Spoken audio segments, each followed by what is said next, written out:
Hold that pose. And I am here with Tom from IGN and Peter from CD Projekt Red. Tom and I just got a chance to check out Cyberpunk, and this is one of the biggest games of the show. You made an incredible reveal at the tail end of Microsoft's conference, and people were like, where's the gameplay? And we got to see it behind closed doors. Tom, start asking questions. There's so much to cover here. I mean, let's start with the big one, which is that you guys showed off that it's a first-person RPG. It's not going to be third-person like The Witcher 3. Yeah, exactly. So I would like to emphasize that it plays in first-person perspective. It's really up close and personal, because all of the cool details we want to show you, we've been thinking about this a lot, and they really work well when you're like really close to the action, so you can explore all the visceral details of what the lore has to offer. But it's also, there's also driving. There are vehicles in here, which can be controlled in third person. Exactly. And there are cinematic cutscenes where you see your character from a third person. Exactly. There's a lot going on here. Also, there's character creation. Yeah, exactly. So that's a huge difference from one of the previous games that we created. You might remember the name. And like to really own this adventure, I don't think it would have been a wise choice to go with like a preset character, especially since the lore of the game goes about like self-modifications, like upgrades, installing cyberware, and having like an almost complete total freedom of becoming who you are. And that's kind of what the game is about, like becoming who you are, maintaining this control, trying to dodge and fight all the systems who are trying to like fit you into a certain bracket. And that kind of emphasis on player choice was really, really clear in this demo, but also the character you are playing has a name. The name is V, right? Exactly. And they are kind of a bespoke character within this world that's, you make them who you want, but they'll have a story that they go through that is like a more traditional RPG in that sense. So this is not the first time it happens in the gaming industry, and it's mostly because of narrative reasons. Like, we figured that the narratives, the spoken dialogue can happen more efficiently, speaking to the player and the character at the same time, if we maintain a name character, but we still maintain that the name we are using leaves the room for you to be in that character. As you remember, the character was referred to as V, right? Right. So you get to be the remaining name of the character that you get to establish throughout the whole thing, and the appearance of the character is completely up to you. So one thing I love is that we've gotten so accustomed to video games having a HUD, which is, it can take you out of the experience. In this case, it actually adds to the experience and is sort of a mechanic because you have cybernetic implants. So being able to identify characters or see how many bullets are in your gun are in fact upgrades to your character. Speak a little bit about that, please. Exactly. So with the previous game, we wanted to make sure that less is actually more. In this particular case, we could go a little more nuts in this regard, because seeing all sorts of bits of useful information displayed on your screen is very much part of the lore, and you can acquire that, and you can implement that as like the part of the lore and your systems that you're implementing in yourself. But we still very much like to focus on the game happening in the game, and we don't like to force information down your throat, as in like, this is what you need to pay attention to. You're not going to approach a mission marker, but you're going to go to places. So we would like to focus on the game being like pretty straightforward about its content, and use the least possible amount of digital help to get you immersed as much as you can. Yeah, there was that great scene in the demo we saw where the character kind of gets one of their eyes replaced with an optical sensor or scanner eye, and you see the eye getting implanted from the perspective of this new eye. It's very, very weird. That's an opportunity this whole lore has to offer. Like, right. I don't think any other like fantasy environment lets you observe yourself from the outside like in such a visceral way. But despite that, it didn't feel overly gruesome or grim. Like, the difference in tone from the first trailer you guys showed 6 years ago to this newest one is pretty stark. Can you talk a little bit about, it seems like lighter, it seems sunnier literally, but also just a little bit kind of more lighthearted in some of its presentation? There's still like very mature stuff going on in the demonstration and in the trailer as well. Like, of course, like toned a little down.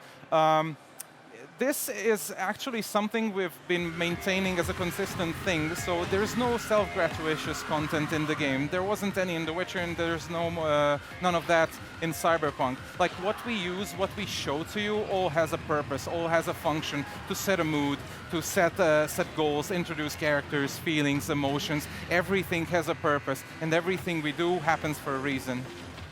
Can you speak a little bit about the scale of the world? Because you stressed the fact that it is a seamless open world, and it sounds it sounds like a bottomless experience. Exactly. So the size of the world will be compared, of course, and people will ask us about how big is the game world. And it's a really tricky question. It's actually like, first and foremost, it's very hard to measure because The Witcher was like pretty flat. It's like landscapes, mountains, but everything is like can be observed top down, right? And Cyberpunk, Night City, is very vertical. So there's a lot of vertical possibility to introduce depth to your exploration. So size-wise, I would like to repeat myself to about like what I said a couple of years earlier when we were talking about the philosophy of how we are building the world of The Witcher. It shouldn't be big, it should be enough. It should be able to house your adventure, like give home to your adventures. And when you're roaming the streets, driving, walking around, exploring the deepest gutters or the highest skyscrapers, you should never feel like that it's lacking.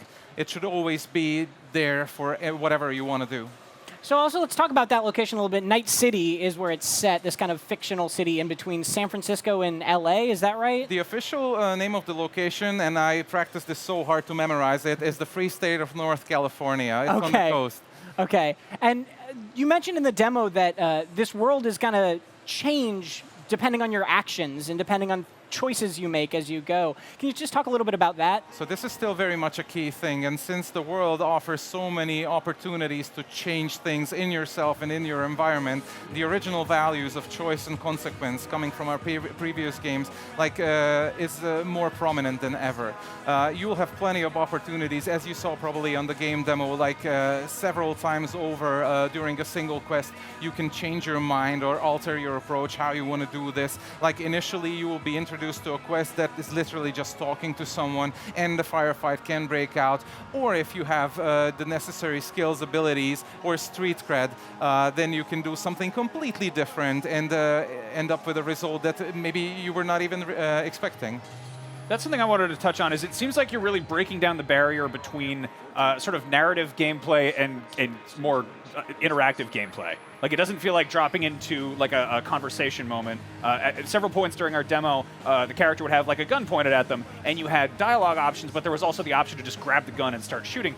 Can you speak a little bit about how constructing that works? Yeah, so what we have is a synergy of both. We are still putting a lot of effort into having like a really, really strong narrative, of course. Storytelling is our bread and butter. I think we can say that we do that with a lot of experience behind our back. So we would like to maintain this. However, we would also like to give you an opportunity to interact with this. And we want to tell stories that are your stories, that are a result of your actions, because it's really interesting. Everything that happens in the world, especially in the world in Cyberpunk, is a result of communication, interaction, like in a violent way or non-violent way. And there's so many things to explore about that. And it's actually a lot of fun discovering all our possibilities when it comes to establishing what the story will be. Because some things are set in stone, there are some guidelines we're heading over, but a lot of things we're still discovering, and it's a super exciting journey to find out like what we can do, what we can let players do, how convenient it is for them to explore all the opportunities that we offer to them. And it changes with like basically every single person that gets to interact with this system. And we talked about this a little bit right before we came on stage, but there's already a little bit of a conversation going on right now about like people are a little bit confused or bummed or whatever the word might be about it being a first-person game. Why did you guys go that way, and like, how do you feel about people kind of like disappointed that it's not just like The Witcher? First and foremost, I really, really enjoy all the attention this subject is getting because it's important. This has been an educated decision, and again, the first-person point of view is there so you can see things happening up close. And you can really interact in a visceral manner with the game world. And it worked out well during our exploration of the genre.